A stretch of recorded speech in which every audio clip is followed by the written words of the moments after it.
project po na nasalihan? Bilang isang barangay official o barangay kagawad ng barangay namin, ang dami kong nasalihan kasi actually this was my last term as barangay official. First is yung sa solid waste management namin. Pangalawa, yung sa gender and development activities.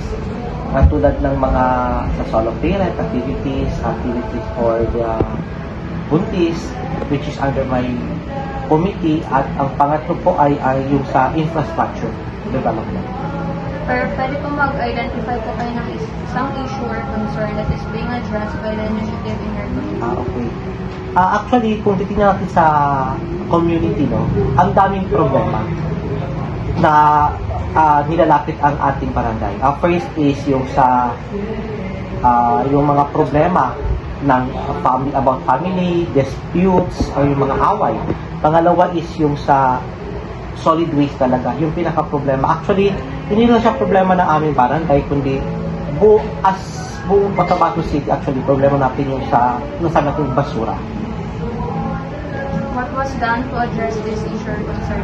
Okay, kami sa barangay, no, nagka-conduct kami every quarter ng clean-up drive at gumawa sikap ng maglinis barkadahan where makikita mo na along the street yung mga barangay contractual ay naglilinis every morning sa main highway natin just to minimize the garbage. In relation to your answer question number 2, were you or your family or group po consulted on any possible solution to such issues? Actually, bilang nasa family kami ng sa politics, no, bawat kilos ng barangay ay nakikilahok po kami, especially lang na yung sa paglilinis. Actually, kahit hindi programa ng barangay, naglilinis kami at buong pamilya namin involved sa programa ito. And last po na tanong ko po, have you and your family participated in similar activity in the past? Yes, actually matagal namin ito ginagawa. No? From the moment na umupo ako as barangay official way back 2010, until ngayon po, ginagawa pa rin po namin ito as a practice. Nagiging practice na rin po ng family. Thank you for your time. Thank you. Hello po. Since part po kayo ng Solid Waste Management Program, can you tell me kung ano yung problem na sinolve nito and ano yung ginawa ng community if na consulting ba kayo about solutions and if naka-join na rin kayo before sa ganitong related na activities? Yung issue po was improper waste disposal. Nagkaroon kami ng clean up and segregation rules.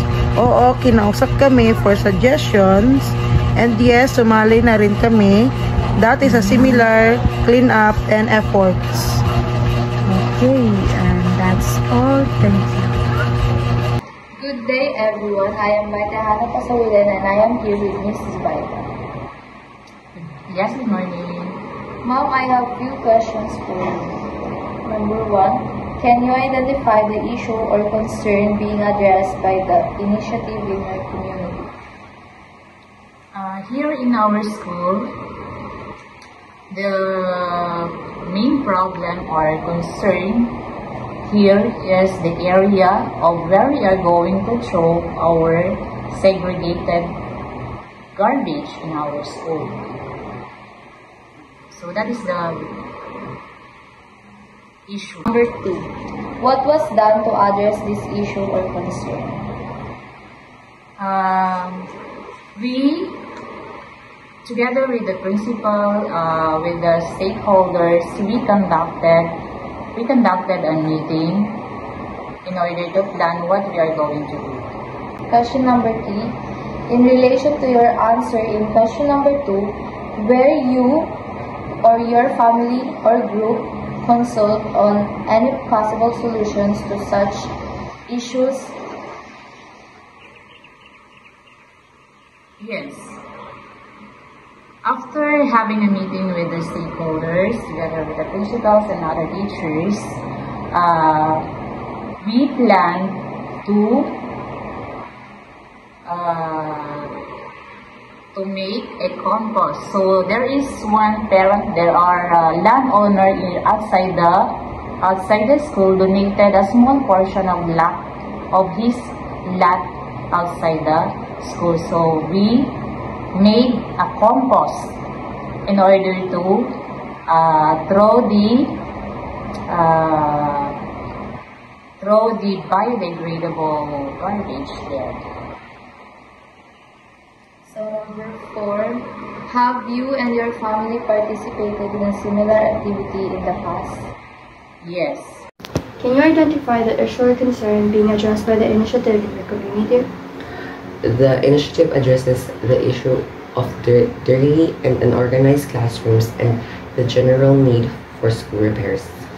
What was done to address this issue or concern?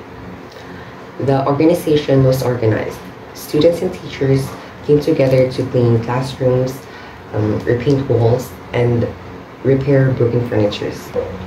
In relation to your answer in question number 2, were you consulted on any possible solutions to such issues? As an 8th grade student, I wasn't directly consulted about solutions. However, our class had discussions about what needed to be improved in our classrooms, and we shared those ideas to the teacher, who then passed them to the organization. Have you and your family participated in a similar activity in the past? No, my family hasn't participated, but I had in the previous years, and we usually clean classroom, donate cleaning supplies, and